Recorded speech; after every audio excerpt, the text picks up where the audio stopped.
Alors, sale bête... Oh. Non!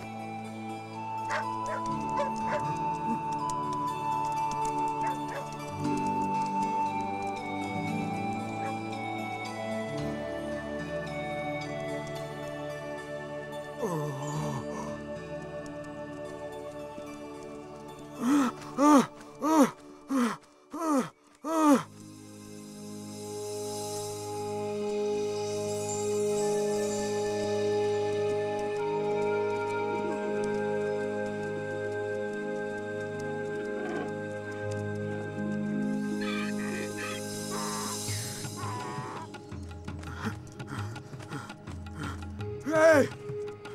Oh, oh, oh. Martha, reviens! Martha, arrête-toi! Ne t'en vas pas, Martha!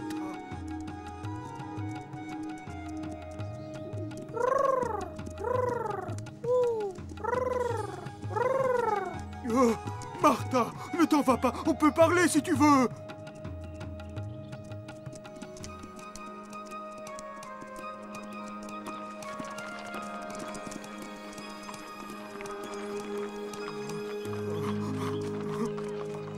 Ah, ah.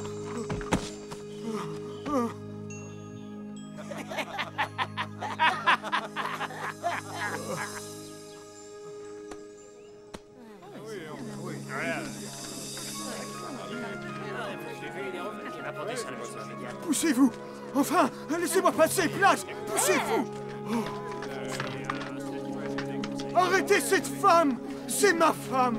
Arrêtez-la! Garde! Elle m'a pris mes 2 ânes et mes pigeons! Elle a détruit la paix de notre ménage! Elle est devenue complètement folle! Que veux-tu que l'on fasse si tu ne contrôles pas ta femme? C'est ton problème, on n'y peut rien. J'imagine que tu ne voudrais pas qu'on la jette au cachot, n'est-ce pas?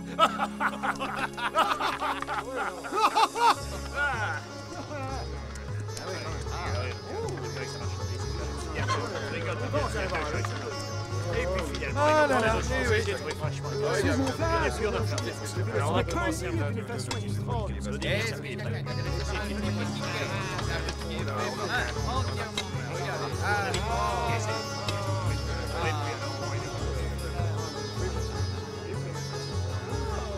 par ici, s'il vous plaît. Oh, Martha! Je t'ai apporté les pigeons. Pourquoi Kim n'est pas venu? Il revient toujours les mains vides à la maison. Tout l'argent disparaît dans les tavernes. Je pense à nos enfants, moi au moins. Vite, paie-moi. Ce bon à rien me cherche. Hein?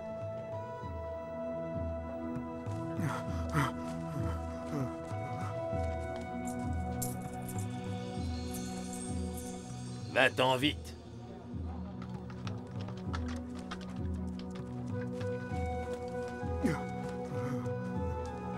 Où est-elle? Elle a volé mes pigeons!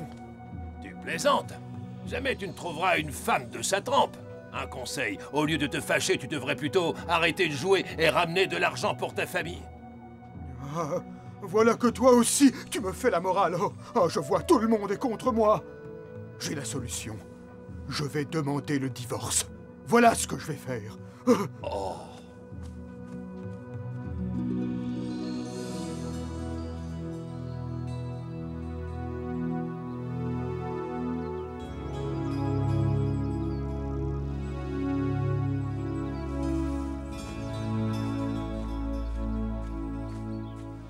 Quand on regarde le monde d'ici, c'est comme si personne n'existait, à part nous, rassemblés devant Dieu, pour prier.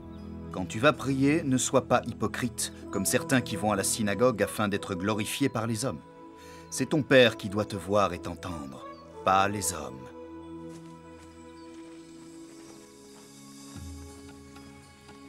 Quand vous priez, ne rabâchez pas comme les païens. Ils s'imaginent qu'en parlant haut et beaucoup, ils se feront mieux écouter. Ne faites pas comme eux, car votre Père sait bien ce qu'il vous faut, avant que vous le demandiez. Maître, apprends-nous à prier.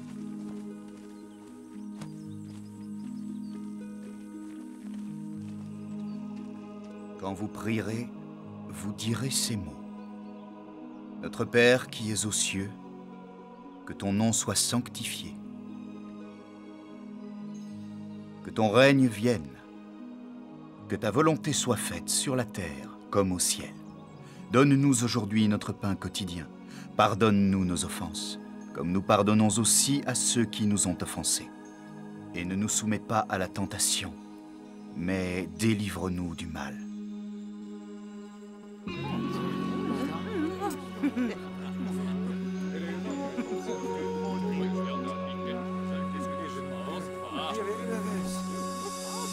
Ah! S'il vous plaît, par ici, venez. Puis-je divorcer de ma femme? Elle n'a plus aucun respect pour moi. Est-ce qu'elle t'a trompé avec un autre homme? Non. Bon, alors, est-ce qu'elle néglige son foyer? Non. Alors, est-ce qu'elle ne s'occupe pas bien de vos enfants? Non, au contraire. Alors dis-moi, que demandes-tu de plus à ta femme? Elle m'a pris mes pigeons et les a vendus. Dans ce cas, elle t'a volé. Eh bien... non. Alors qu'a-t-elle fait avec cet argent? Elle a acheté de la nourriture pour nos enfants. Tu ne lui aurais pas donné cet argent? Eh bien, elle avait peur. Elle craignait que je perde cet argent au jeu. Je ne peux rien pour toi.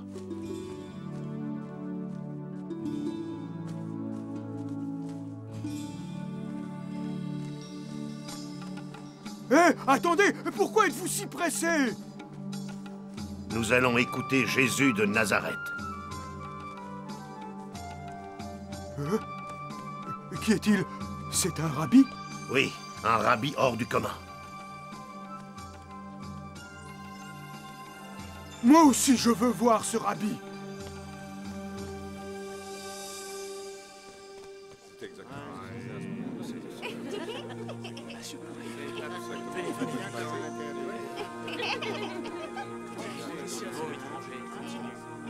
Allez-vous-en, les enfants. Allez, oust. Attendez, laissez-les tranquilles. Le royaume des cieux est à eux. Quiconque n'accueille pas le royaume de Dieu comme un petit enfant ne pourra point y entrer. Et quiconque se fait petit comme cet enfant deviendra le plus grand dans le royaume de Dieu. Rabbi, juste une question. Il y a certaines choses que tu dis que nous avons du mal à comprendre.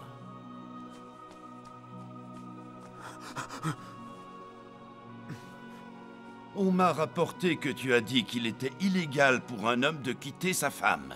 Oui, je l'ai dit.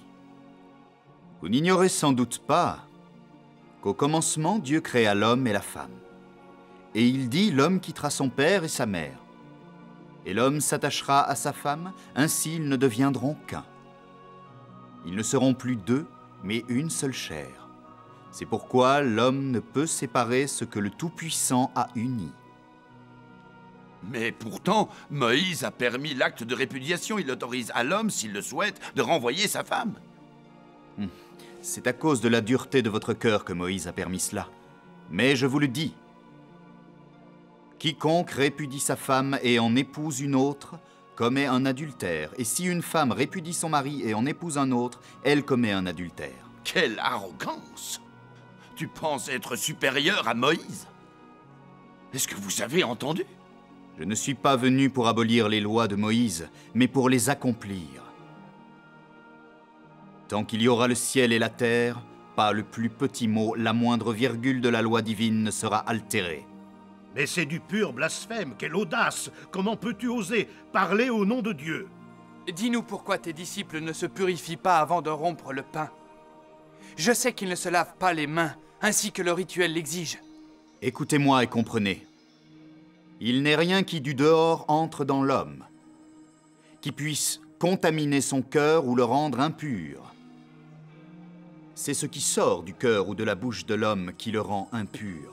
Méchanceté, ruse, violence, massacre, voilà ce que l'homme fait de ses propres mains. Trahison, vol, meurtre, ces fautes ne sont pas l'œuvre de ses mains sales. Bien. Faut-il nous laver les mains ou non? Bien sûr qu'il faut vous les laver. Mais si vous êtes méchant, vous resterez le même. Le prophète Isaïe disait d'Israël, « Ce peuple m'honore par ses paroles, mais pas avec son cœur. » Vous suivez les lois des hommes, mais vous négligez l'enseignement de Dieu. Vous avez entendu? Il n'a aucun respect pour nous. Va-t'en, Jésus de Nazareth, retourne en Galilée. Tu seras puni pour tout ce que tu as dit. Nous allons faire un rapport au Sanhédrin. Malheur à vous, scribes et pharisiens hypocrites. Malheur à vous, car vous fermez aux hommes la porte du royaume des cieux. Vous n'y entrez pas vous-même, et vous n'y laissez pas entrer ceux qui le voudraient.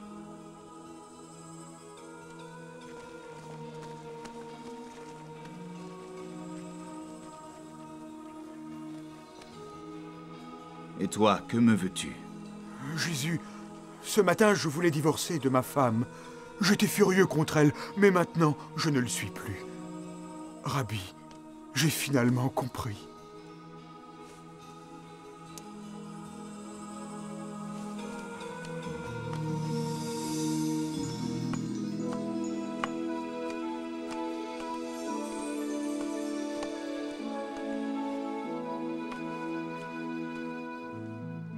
Daniel, qu'est-ce qui ne va pas? Ils se sont encore moqués de moi. Des gamins m'ont jeté des pierres et ont dit « Devine qui c'est, Daniel ?» Ne fais pas attention à eux. Viens avec moi. Où m'emmènes-tu?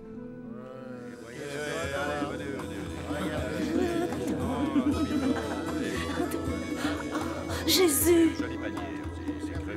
Donne-moi ça. Alors, allez acheter les belles olives. Alors, les belles olives.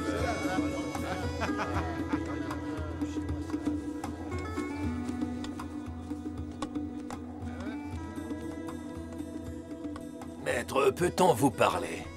Aie pitié de moi, maître. Je suis aveugle de naissance. C'est la faute de mon père. Il était un misérable pécheur. Sache que ni lui ni tes parents n'ont péché. Mais c'est afin que soient manifestées en toi les œuvres de Dieu. Je suis la lumière du monde.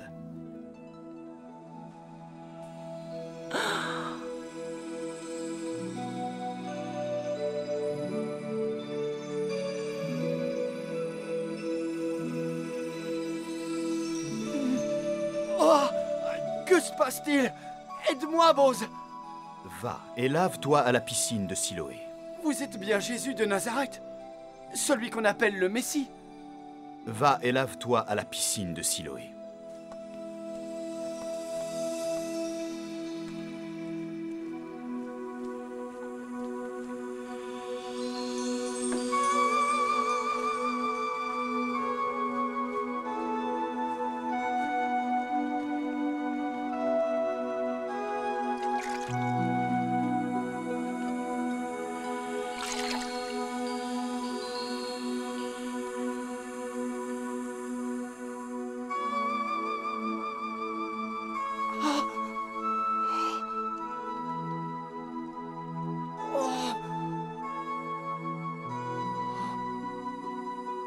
Oh!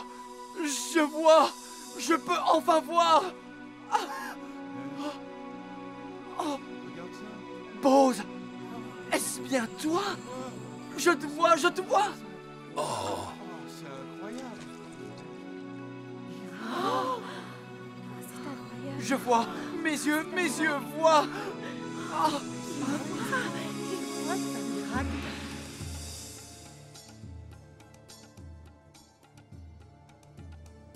Bien, écoutons à présent l'imposteur qui prétend avoir été miraculeusement guéri.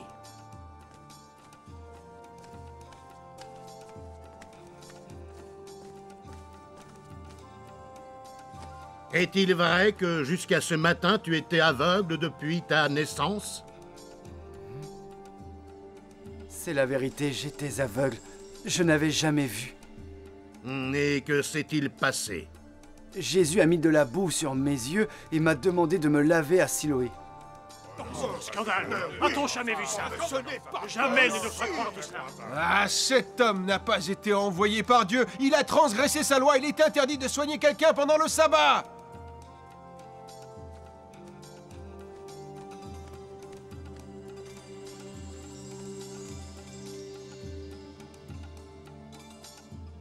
Garde, retirez-vous.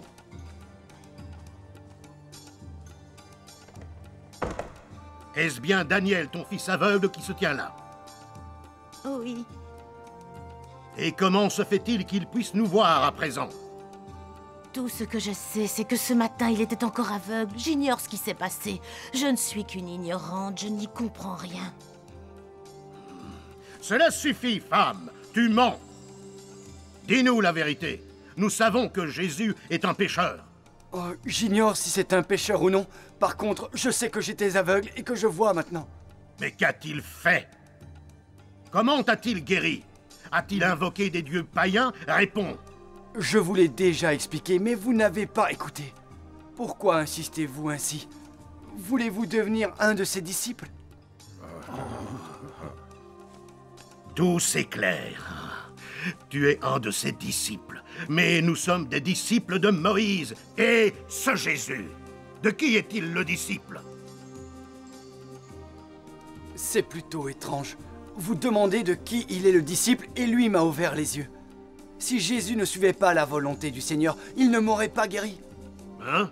Tu es né tout entier dans le péché et tu oses pourtant nous enseigner, à nous qui sommes les docteurs de la loi? Garde!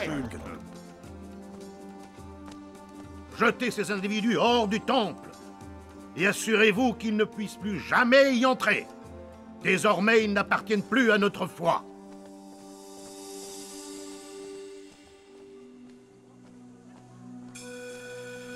Alors c'est bien vrai? Tu peux voir? Je vois, c'est la vérité. Aujourd'hui, j'ai vu ma mère. J'ai vu mes mains et la lumière. Pour la toute première fois. Je te vois, je vois les gens autour. Oh! Et la seule personne que je n'ai pas encore vue est celle qui m'a guéri.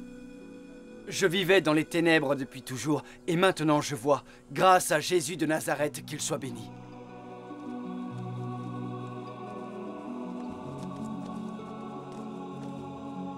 Croyez-vous au Fils de l'homme? Qui est cette personne? Dites-le-moi afin que je croie en lui. Tu l'as vu. C'est lui qui te parle.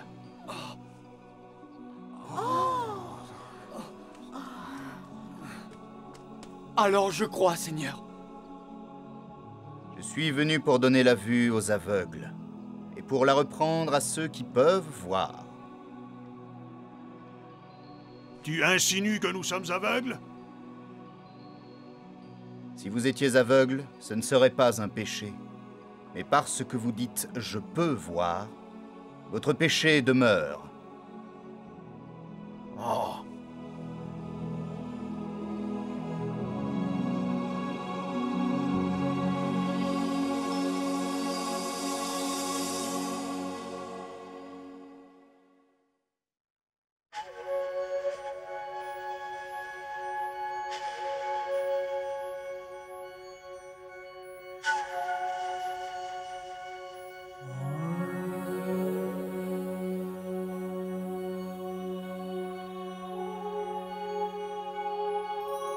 Durant la période où il prêcha, Jésus invita souvent ceux qui l'écoutaient à entrer dans le royaume des cieux.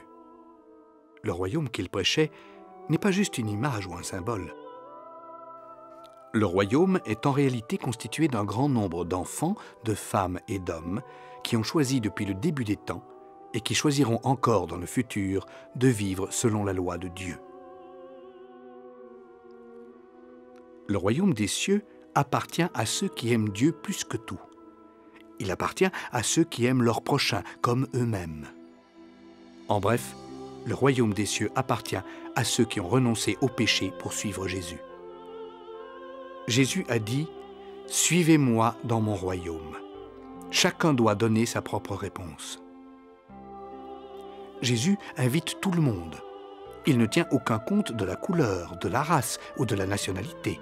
Peu lui importe que ceux qui le suivent soient beaux, riches ou intelligents. Ce qui lui importe, c'est la sincérité de leur cœur. C'est pour cette raison que le royaume de Dieu, proclamé par Jésus, est un royaume sans frontières qui traverse le temps et l'espace. C'est dans l'Ancien Testament qu'apparaît déjà la notion de royaume de Dieu. Dieu est le Créateur, le Seigneur de tout l'univers, le roi. Dans les langues de cette époque, le roi signifiait le chef suprême d'un peuple, d'une nation et d'un pays. Selon le Nouveau Testament, Jésus, le Fils de Dieu, le Messie, perpétue le royaume du Père. Le royaume des cieux est proche, répétait Jésus. L'avènement de ce royaume, et selon Jésus, l'avènement du royaume de l'amour, c'est le cœur du message des évangiles.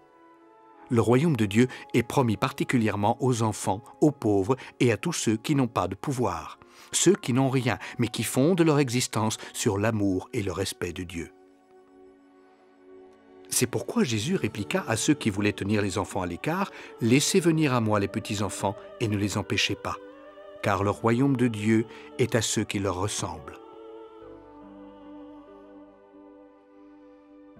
Le royaume des cieux est pour le doux, le miséricordieux, les artisans de la paix ou les persécutés.